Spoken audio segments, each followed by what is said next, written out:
Praise the Lord. எல்லாம் சந்தோஷமாக இருக்கீங்களா? பிரியமானவர்களே, இன்றைக்கும் வேதத்திலிருந்து ஒரு வசனத்தை நம்ம தியானிப்போம். 118வது சங்கீதம் 22ஆம் வசனம் இப்படியாய் சொல்கிறது, வீடு கட்டுகிறவர்கள் ஆகாதென்று தள்ளின கல்லே மூளைக்கு தலைக்கல்லாயிற்று.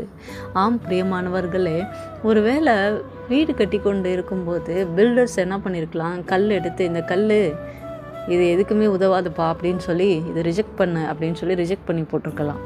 அதே பில்டர் சில நாட்களுக்கு அப்புறமா அந்த கல் எடுப்பா, எந்த கல் ரிஜெக்ட் பண்ணாங்களோ அதே கல் எடுத்து இதுதான்ப்பா மூளைக்கு கரெக்டாக ஃபிட் ஆகுது, இந்த கல் அங்கே வைப்பா அப்படின்னு சொல்கிறாங்க.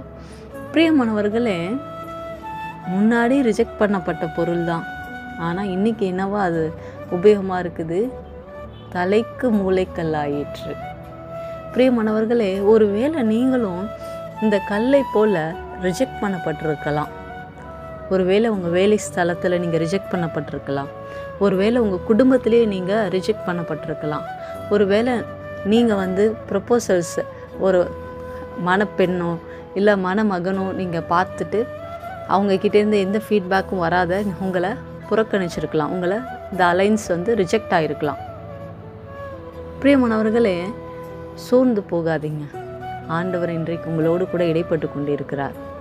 எங்கே பார்த்தாலும் ரிஜெக்டட், இன்டர்வியூ ரிஜெக்டட், எல்லா இடத்துலையும் ரிஜெக்டட். நான் ஏன் வாழ்கிறேன், எல்லா இடத்துலையும் புறக்கணிக்கப்படுகிறேனே, ஏன் சொந்த மனைவினாலே நான் புறக்கணிக்கப்படுகிறேனே, கணவனால் நான் புறக்கணிக்கப்படுகிறேனே, எனக்கு மட்டும் ஏன் இப்படி, எல்லாரும் நல்லா இருக்கிறது போல் இருக்குது, என் வாழ்க்கை மட்டும் இப்படி பாழாக இருக்கு, நான் மட்டும் புறக்கணிக்கப்பட்டவன் போல இருக்கிறேனே அப்படின்னு சொல்லி கலங்கி தவிக்கிறீங்களா? இன்றைக்கு ஆண்டவர் தீர்க்க தரிசனமாய் உங்களோடு கூட இடைப்பட்டு கொண்டிருக்கிறார். என் மகனே, என் மகளே, நீ எதற்குறிச்சும் கலங்காத, நீ பயப்பட தேவையில்லை, நான் உன்னோடு கூட இருக்கிறேன். எப்பேற்பட்ட சூழ்நிலை நீ கடந்து போய் கொண்டு இருந்தாலும் அந்த பாதையை நான் அறிந்திருக்கிறேன். ஏனென்றால் நானும் யூத தலைவர்களால் புறக்கணிக்கப்பட்டேன், அந்த பாடுகளின் வழியாய் நானும் ஊடுருவி வந்தேன் அப்படின்னு ஆண்டவராக இயேசு கிறிஸ்து இன்றைக்கு உங்களை பார்த்து சொல்கிறாரு. நீங்கள் சொல்கிறீங்களா, ஆண்டவரே என்னை மறந்துட்டீங்களாப்பா, எவ்வளோ பேர் என்னை ரிஜெக்ட் பண்ணுறாங்களே, நீங்கள் அமைதியாகவே இருக்கிறீங்களா ஆண்டவரே அப்படின்னு சொல்கிறீங்களா? ஆண்டவர் உங்களை அமைதியாக அவர் பார்த்து கொண்டு இருக்கிற தேவன் அல்லங்க.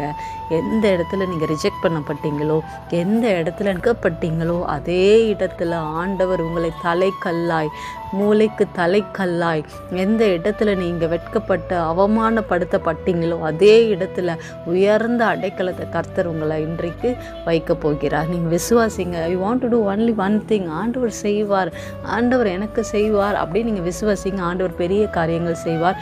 சோர்ந்து போகாதீங்க. ஒரு சின்ன ஜெபம் பண்ணுவோமா?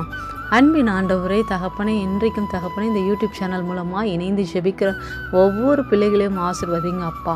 ஆண்டவரே அப்பா, நான் எல்லாராலும் புறக்கணிக்கப்படுகிறேனே, ஒரு மேரேஜ் கூட என்னை கூப்பிட மாட்டேன்றாங்களே, ஒரு இன்விடேஷன் கூட என்னை வைக்க மாட்டேன்றாங்களே, என்னை அவாய்ட் பண்ணுறாங்களே, என்னை பார்த்துட்டு போய் சில அலைன்ஸ் என்னை ரிஜெக்ட் பண்ணுறாங்களே, ஆண்டவரே நான் என்ன செய்வேன், நான் ஏதாவது தவறு செய்திருந்தா என்னை மன்னிங்க, இந்த சூழ்நிலையிலிருந்து, இந்த போராட்டத்திலிருந்து என்னை விடுவீங்க, என்னை மீட்க யாருமே இல்லையே, நான் குழியில் விழுவது போல நினைக்கிறேனே என்று கலங்கி தவிக்கிற மகனே, மகளே, இன்றைக்கும் ஆண்டவர் உன்னோடு கூட இடைப்பட்டு கொண்டு இருக்கிறார்.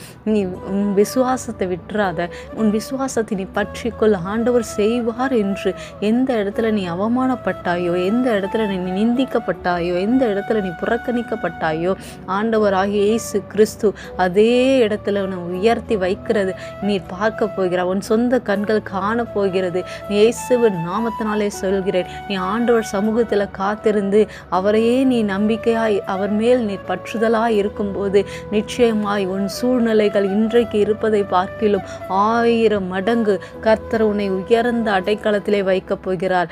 இருக்கிற சூழ்நிலை நினைத்து நீ கலங்காதே, இருக்கிற பாடுகளை நினைத்து நீ புலம்பாதே.